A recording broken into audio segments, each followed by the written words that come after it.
আল্লাহর রহমত ও দয়ার দরজা সবার জন্য খোলা। The doors of Allah's mercy and kindness are open to everyone. বিসমিল্লাহির রহমানির রহিম। আসসালামু আলাইকুম ওয়া রাহমাতুল্লাহি ওয়া বারাকাতুহু।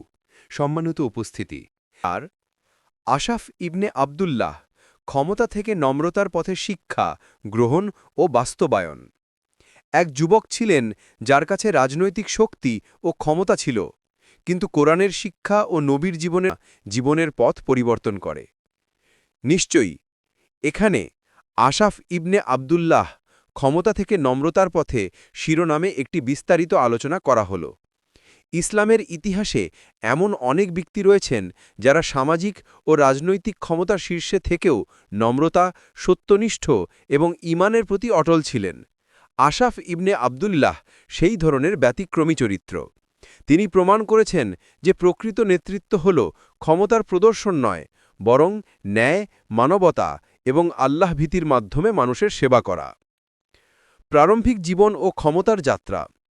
আশাফ ইবনে আবদুল্লাহ রাদিয়াল্লাহু তাআলা আনহু তার জীবনের প্রথম দিকে গুরুত্বপূর্ণ অবস্থান ও ক্ষমতা অর্জন করেছিলেন। তিনি ছিলেন দূরদর্শী ও কুশল নেতা, যার নেতৃত্বে সমাজে শৃঙ্খলা ও স্থিতিশীলতা বজায় থাকত।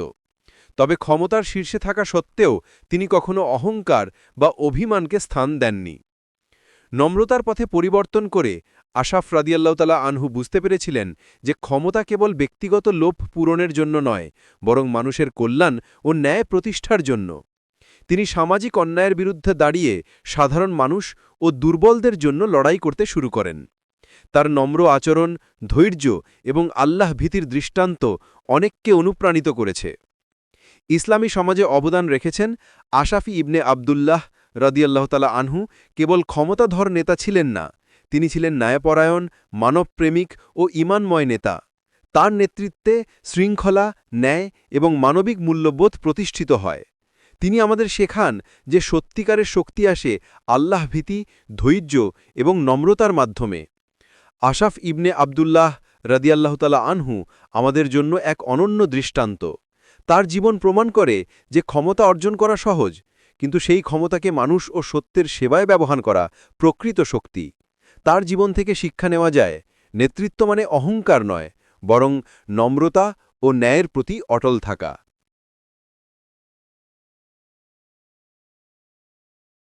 5 মোহাম্মদ ইবনে কাসির রাদিয়াল্লাহু তাআলা আনহু, দারিদ্র্য ও অজ্ঞতা থেকে বিদ্যানের পথে বিচরণ।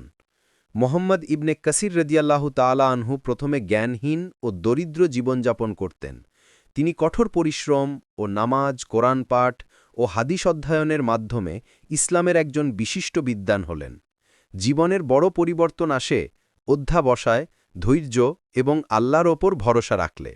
নিশ্চয়ই এখানে মোহাম্মদ ইবনে কাসির রাদিয়াল্লাহু তাআলা আনহু দারিদ্র্য ও অজ্ঞতা থেকে বিদ্বানের পথে শিরোনামে একটি বিস্তারিত কিছু আলোচনা করা হল।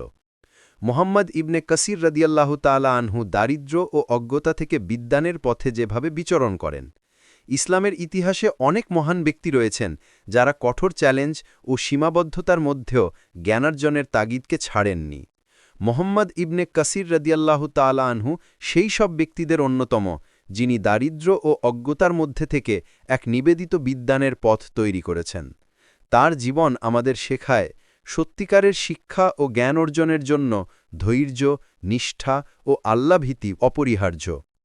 মোহাম্মদ ইবনে কাসির রাদিয়াল্লাহু তাআলা আনহু ছোটবেলায় দারিদ্র্য ও সীমিত সুযোগের মধ্যে বড় হয়ে উঠেছেন। অর্থনৈতিক সীমাবদ্ধতা এবং শিক্ষার অভাব তাকে কখনো হতাশ করতে পারেনি। তিনি জানতেন যে জ্ঞান অর্জন শুধু সম্ভ্রান্ত বা ধনবানদের জন্য নয়, বরং যে কেউ ধৈর্য ও নিষ্ঠার সঙ্গে চেষ্টা করে সে জ্ঞান অর্জন করতে পারে। অজ্ঞতা থেকে শিক্ষার পথের সন্ধান পাওয়া। মোহাম্মদ ইবনে কাসির রাদিয়াল্লাহু তাআলা আনহু কঠোর পরিশ্রম এবং অধ্যাবসায়ের মাধ্যমে ইসলামের গুরুত্বপূর্ণ বিষয়, ইতিহাস এবং কোরআনিক ব্যাখ্যা সম্পর্কে সমৃদ্ধ জ্ঞান অর্জন করেন। তিনি বিভিন্ন পণ্ডিত ও শিক্ষকের কাছ থেকে শিক্ষা গ্রহণ করে নিজের জ্ঞান বৃদ্ধি করেন।